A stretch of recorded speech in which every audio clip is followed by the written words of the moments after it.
You know, sometimes I think about how strange fate can be. How the smallest moments, the decisions that seem inconsequential at the time, can ripple outward and change the entire world. And I'm reminded of a man named Mikhail Koshkin, a man most people have never heard of, even though he probably saved more lives than any general who ever lived. But I'm getting ahead of myself. Let me start at the beginning, back when Mikhail was just a boy making candy in Moscow. It was 1905, and young Mikhail Ilyich Koshkin was born into a world that didn't promise him much. His father was a peasant in the village of Brinchagi, near Yaroslavl, and when Mikhail was only 7 years old, his father died in a timber-cutting accident. Can you imagine? 7 years old, and suddenly you're the man of the house. Except you're not a man at all, you're just a scared little boy watching your mother work herself to the bone, just to keep food on the table. Mikhail finished only 3 grades at the local parish school before reality came knocking. The family needed money, and Moscow beckoned with its factories and opportunities. So off he went.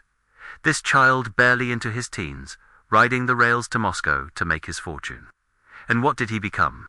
A candy maker. An apprentice in a confectionery, standing over hot vats of sugar and chocolate, breathing in the sweet steam that would stick to his clothes and hair. It wasn't glamorous work, but it was honest work, and Mikhail Koshkin was nothing if not honest.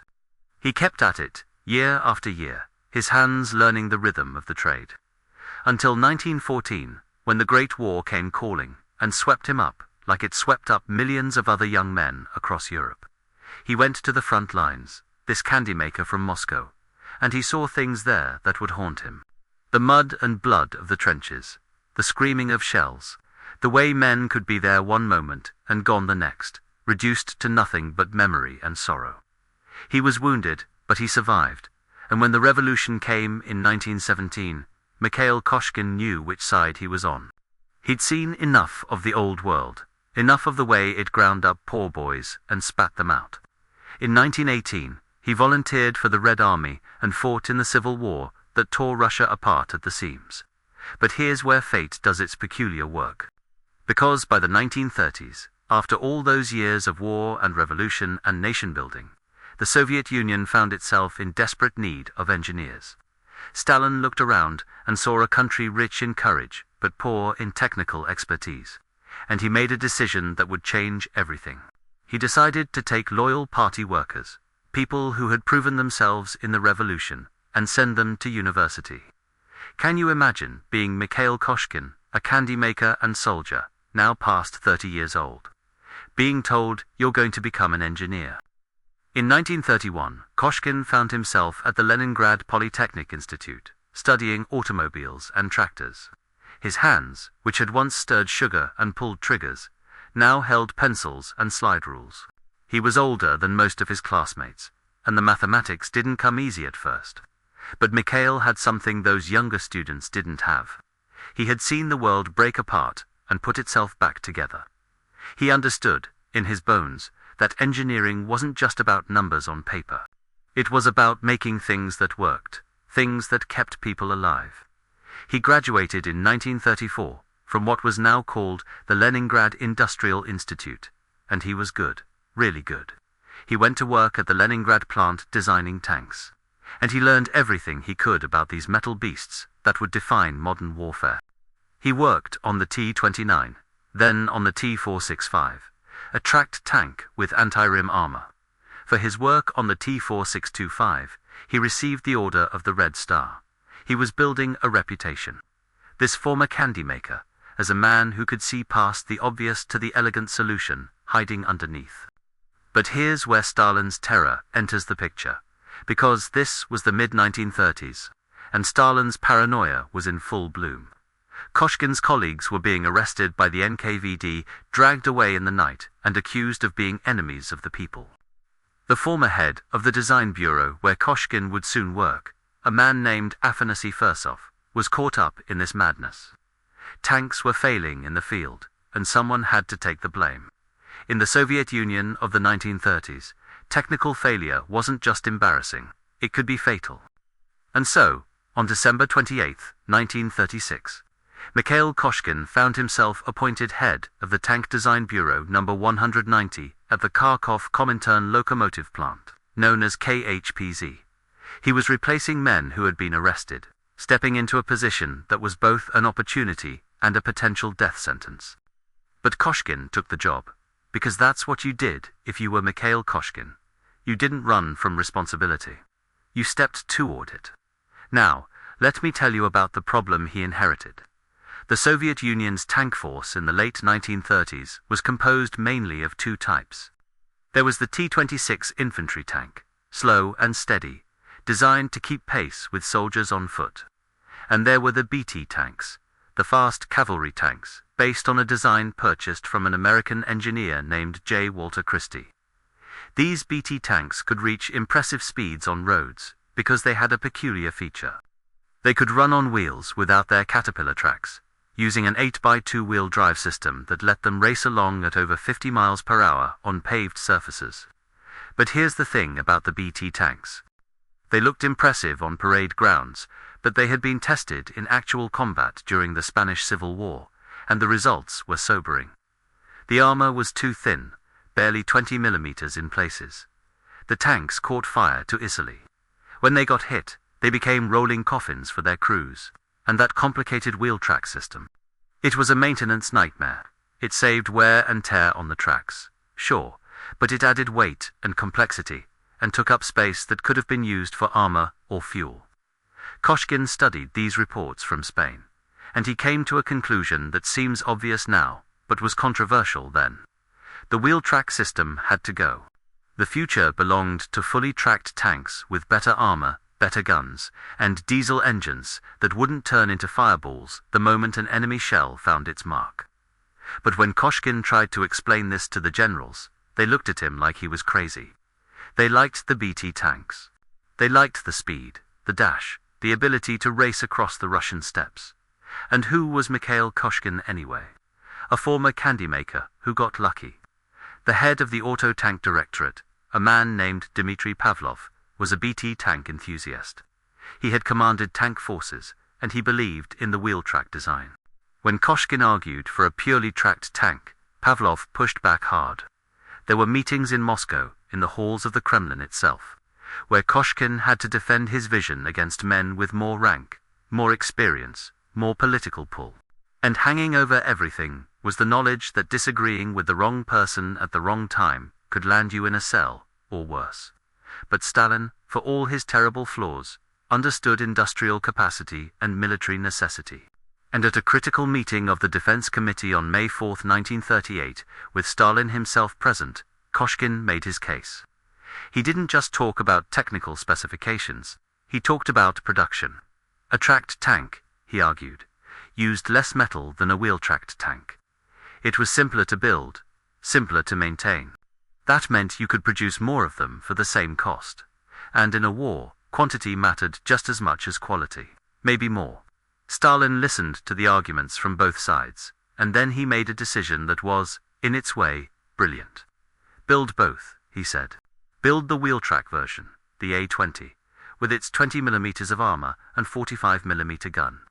But also build Koshkin's tracked version, the A-32, with 32 millimeters of armor and a 76 millimeter gun. Test them both, and let reality be the judge. So Koshkin and his team at the Kharkov plant went to work. They were racing against time now, because the world was sliding toward war.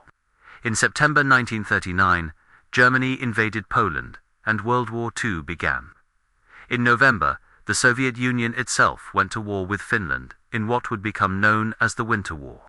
And the performance of Soviet tanks in that frozen hell was educational in the worst possible way. The tanks broke down. Their armor proved inadequate. The crews froze. The lessons were written in blood and frostbite. By January 1940, Koshkin had his prototypes ready. The A-20 wheel-track tank and the A-32 track tank rolled out of the factory. And initial tests at Kubinka near Moscow showed something remarkable. The heavier A-32, despite carrying more armor, was just as mobile as the lighter A-20. The sloped armor that Koshkin had designed, armor that was angled rather than perpendicular, made the effective thickness much greater without adding as much weight. And that diesel engine, the V2-234, designed by Konstantin Chelpin, ran smoothly and didn't burst into flames at the first sign of trouble. But Koshkin knew he needed something more. He created a third version, one that pushed the design even further. 45 millimeters of frontal armor, wider tracks for better mobility across snow and mud. An improved 76 millimeter gun, the L-11. This was the tank he believed in, the tank he knew the Red Army needed. He called it the T-34, naming it after 1934, the year when he had first begun formulating his ideas about what a universal tank should be, and also commemorating the decree that year that expanded the Soviet armored forces. But there was resistance. The military commanders looked at the T-34 and saw expense. They saw production challenges. They saw a tank that would require retooling factories and retraining workers. Stalin had approved building prototypes, sure, but approving mass production was a different matter entirely. The tanks needed to prove themselves, needed to log thousands of kilometers to show they could hold up under punishment. And this is where Mikhail Koshkin made a decision that would cost him everything and save his country. The prototypes had logged only a few hundred kilometers. According to regulations, they needed more than 2,000 kilometers on their odometers before they could be properly evaluated. The testing grounds at Kubinka could provide that, given time. But time was something Koshkin felt slipping away. He could feel war coming like a storm on the horizon, and he knew that every day without a decision was a day the Red Army would have to rely on tanks that weren't good enough. So in March 1940, Koshkin proposed something audacious. He would drive the T-34 prototypes from Kharkov to Moscow under their own power, a distance of over 750 miles. He would do it in the dead of winter, through snow and ice and the muddy spring thaw. He would log those kilometers not on a testing ground, but on real terrain, in real conditions. And he would arrive in Moscow in time to demonstrate the tanks to Stalin himself. It was risky in more ways than one. The tanks might break down, proving the critics right, and driving experimental military hardware across public land could be seen as revealing state secrets. Something the NKVD took very seriously. People had been shot for less. But Koshkin was convinced, and when Mikhail Koshkin was convinced of something, he didn't waver. On March 6, 1940, two T-34 prototypes began their journey from Kharkov to Moscow. Koshkin drove one of them himself. Can you picture it? A 41-year-old engineer, sitting in that cold steel box, feeling every bump and rattle as the tank chewed up the kilometers. They traveled through forests to avoid main roads, through fields and across frozen streams. The weather was brutal, with snowstorms that reduced visibility to nothing, and temperatures that turned metal into ice. When something went wrong, when a component needed adjustment, Koshkin was there with his tools, his hands working in the bitter cold to keep his creation moving forward. The tanks held up beautifully.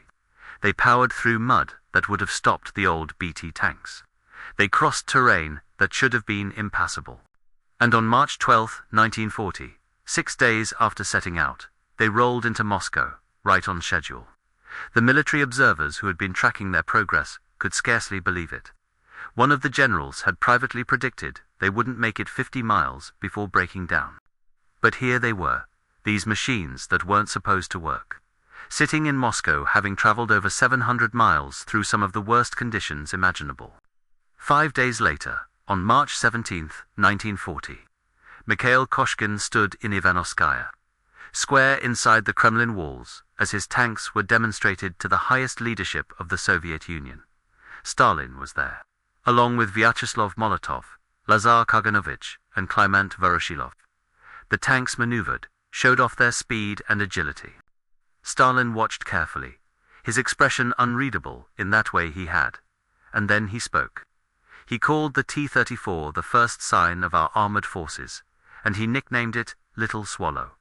Coming from Stalin, that was as close to poetry as you were likely to get. The T-34 was approved for production on March 31, 1940.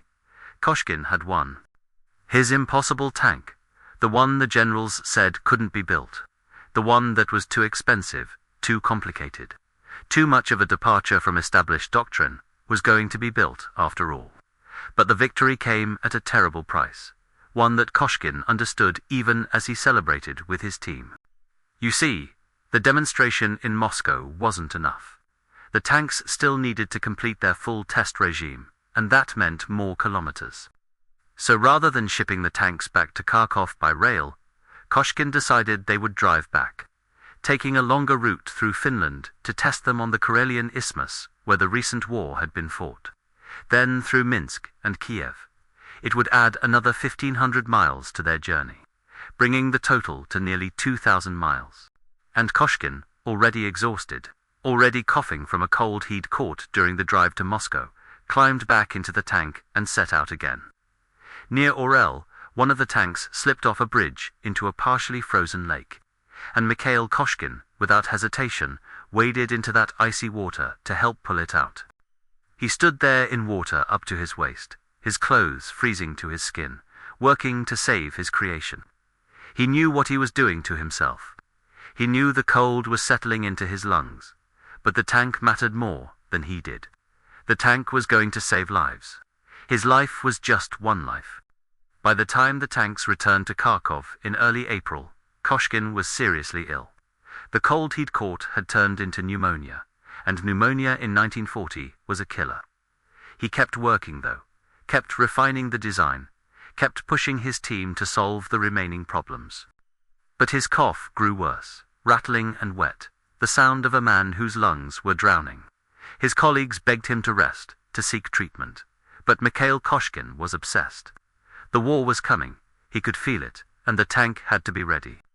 Finally, in September 1940, as the first production T-34s were rolling off the assembly line at the Kharkov plant, Koshkin's body gave out. He was taken to the Zanki Sanatorium near Kharkov, where doctors tried desperately to save him. They called in a specialist surgeon from Moscow, operated to remove one of his lungs, but it was too late. The damage was too extensive. On September 26, 1940, Mikhail Olyech Koshkin died at the age of 41. He never saw his tank in combat. He never knew that he had created something that would change the course of history. The workers at the Kharkov plant followed his coffin through the streets, hundreds of them silent in their grief. They buried him in the city cemetery, and then the world moved on because there was a war to prepare for. Alexander Morozov, who had worked on the T-34's drivetrain, was appointed chief designer to continue Koshkin's work. Production ramped up, though it was slow at first. By June 1941, when Hitler launched Operation Barbarossa, the largest invasion in history, only about 1,200 T-34s were ready for combat, scattered among the Red Army's mechanized corps. The Germans came with over 3 million men, 150 divisions, 3,000 tanks. They came expecting easy victory, expecting to face the same old T-26 and BT tanks they'd heard about. They came with the arrogance of conquerors, fresh from victories in Poland and France, certain that the Soviet Union would collapse like a house of cards. And at first, it seemed like they were right. The German armies drove deep into Soviet territory, encircling and destroying entire Soviet armies. The Red Army lost over 20,000 tanks in 1941 alone, including over 2,000 T-34s. It was a catastrophe of staggering proportions. But then the Germans encountered something they weren't prepared for. In the summer of 1941, German tank crews and anti-tank gunners began filing reports that didn't make sense to their commanders. They described firing at Soviet tanks and watching their shells bounce off. They described tanks that shrugged off hits that should have been fatal and kept coming, kept firing, kept killing. Half a dozen anti-tank guns fire at the T-34, one German soldier wrote, which sound like a drum roll, but he drives staunchly through our lines like an impregnable prehistoric monster. The standard German anti-tank gun, the 37mm Pat, the Gaplu Anam, was useless against the T-34's sloped armor. Even the 50mm gun, firing advanced Panzergranate 40 ammunition, could barely scratch it. German tank crews found that their Panzer III and Panzer IV medium tanks, which had dominated in France, were outmatched. The T-34's 76mm gun could kill a German tank at ranges where the German guns couldn't even penetrate the T-34's armor. And that sloped armor, Koshkin's innovation, made the effective thickness far greater than the nominal 45mm would suggest. Major General Friedrich Wilhelm von Mellenthin, Chief of Staff of a Panzer Corps, wrote in his diary with a mixture of respect and frustration. "We had nothing comparable." The German field commander Heinz Guderian, arguably the greatest panzer tactician of the war, demanded an immediate inquiry. On October 4, 1941, his 4th Panzer Division was mauled at Modsensk, near Oryol, by a force of T-34s that appeared out of nowhere, struck hard, and melted away before the Germans could respond effectively. Guderian wanted answers, and he wanted them now. A special Panzer Commission was dispatched to the Eastern Front in November 1941 to evaluate captured T-34s and interview German tank crews about their experiences. The findings were sobering. The T-34 was faster than German tanks, more mobile across rough terrain thanks to its wide tracks and Christie suspension. It had better armor, better gun, better all-around battlefield performance. Some members of the commission, including Guderian himself, suggested simply copying the T-34 design outright. "Build it under license," they said. "It's better than anything we have." But German pride and industrial momentum prevented that. Instead, they decided to develop new tanks that could match or exceed the T-34's capabilities. This led to the Panther and the Tiger, heavy tanks with thick armor and powerful guns. But developing these tanks took time, and retooling factories took time. And time was something the Germans didn't have. Because while they were adapting, the Soviets were producing T-34s by the thousands. Let me tell you about that production, because it's a story that deserves its own telling. When the Germans invaded in June 1941, they drove so fast and so deep that the tank factories in Western Russia were threatened with capture. The Kharkov plant where Koshkin had worked, where the T-34 had been designed and the first ones built, was directly in the path of the German advance. So the Soviets did something that still seems incredible when you think about it. They picked up entire factories and moved them. They disassembled the machinery, loaded it onto trains, and shipped it east across the Ural Mountains to places like Nizhny Tagil-Chelyabinsk, which became known as Tankograd, and Omsk. They evacuated the skilled workers, the engineers, the tool makers. And they set up these factories in new locations and got them running again. All while the war was raging. It was an industrial evacuation on a scale that had never been attempted before. The disruption was enormous, the human cost in exhausted workers and missed production terrible. But they did it. By 1942, these relocated factories were hitting their stride. In 1943, the Soviet Union was producing an average of 1,300 T-34s per month. 1,300 tanks every single month, enough to equip 3 full tank divisions. The Germans, with all their industrial might, with all their efficiency and engineering excellence, couldn't come close to matching those numbers. The Third Reich produced fewer than 20,000 tanks during the entire war. The Soviet Union produced over 57,000 T-34s, and they did it by making the production simpler and cheaper. Professor Evgeny Payton developed new automated welding techniques for the armor plates. The design of the gun was simplified, the number of parts reduced from 861 to 614. When rubber became scarce, they switched to all-steel road wheels. The cost of producing a T-34 dropped from 270,000 rubles in 1941 to 135,000 rubles in 1943. Half the cost, and they were building them faster than ever. The T-34 wasn't perfect. The visibility from inside was poor, the crew cramped. Soviet workmanship in those frantic war years was sometimes shoddy. Tanks rolled off the assembly line, unpainted, with parts that didn't quite fit right, with engines that needed adjustment. Many early Soviet tank crews were inadequately trained, given mere hours in the tank before being sent into combat. The Germans were still, man for man, better trained and more tactically skilled. But the T-34s kept coming, an endless stream of steel, and gradually the tide turned. The T-34 was there when the Germans were finally stopped at the gates of Moscow in December 1941. It was there at Stalingrad in 1942, where the German Sixth Army was encircled and destroyed.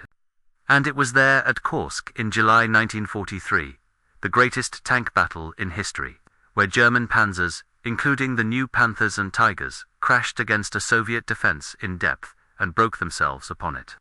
The T-34 didn't win those battles by itself, of course. It was Soviet courage and sacrifice. Soviet generalship gradually learning the hard lessons of modern war. Soviet industrial capacity that turned the tide. But the T-34 made it possible. German Field Marshal Ewald von Kleist, who faced the T-34 throughout the war, called it simply the finest tank in the world. That's quite an admission from a man whose own panzers had conquered France. Military historians since have debated whether the T-34 truly deserves that title, whether it was really the best tank of World War II. It wasn't the first tank with sloped armor, or the first with a diesel engine, or the first with a big gun in a rotating turret. What it was the first tank to combine all those features in a package that could be It was revolutionary not because it did any one thing first, but because it did everything well enough, together, at a price that allowed it to be built in the tens of thousands. As one American armor officer put it decades later, the T-34 was undeniably revolutionary, but it was not the first in anything except how to combine thick sloped armor with a diesel engine, wide tracks, and a big, relatively powerful gun. That combination, that synthesis, was Mikhail Koshkin's genius. By 1944, the Red Army was rolling westward, pushing the Germans back toward their own borders. The T-34 was upgraded with an 85mm gun and a larger turret with room for a three-man crew, making it even more effective. The T-34-85, as this version was called, arrived just in time for Operation Bagration, the massive Soviet offensive that destroyed Army Group Center and liberated Belarus. These tanks led the drive through Poland, through East Prussia, through Hungary and Austria. And in April and May 1945, T-34s were fighting in the streets of Berlin itself, grinding through the rubble of Hitler's capital, bringing the war in Europe to its terrible, necessary end. When the war finally ended, when the guns finally went silent and the dead were counted, the numbers were almost incomprehensible. 27 million Soviet citizens dead, maybe more. Cities reduced to rubble. The Soviet Union had bled like no nation had ever bled before. But they had survived, and they had won, and the T-34 had been there for every step of that long, agonizing journey from near defeat to victory.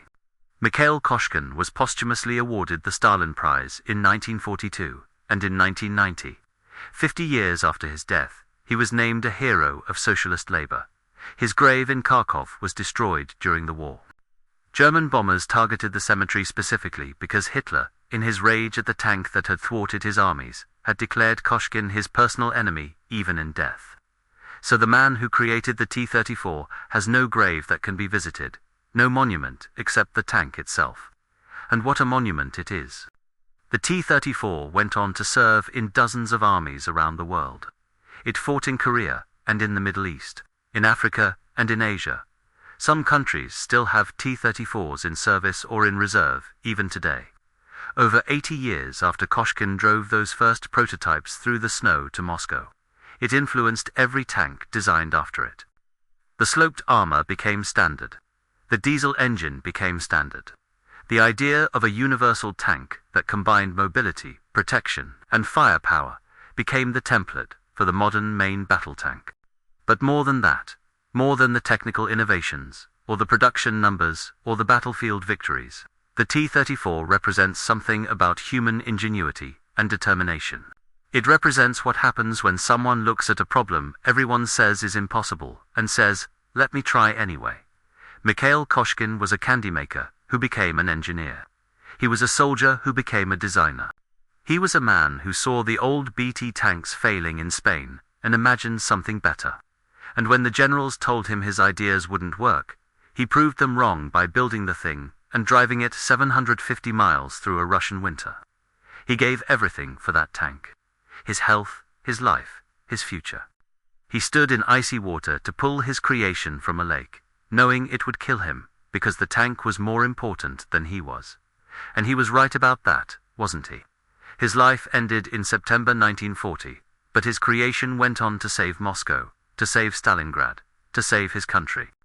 How many millions of people owe their lives to the fact that Mikhail Koshkin refused to accept defeat? How many cities were not burned? How many children not orphaned? Because one stubborn engineer drove a tank through a snowstorm to prove it could be done. Sometimes I think about the world we almost got. The world where Koshkin listened to the doubters and stopped work on the T-34, where the Soviet Union went into World War II with just the old BT tanks and T-26s.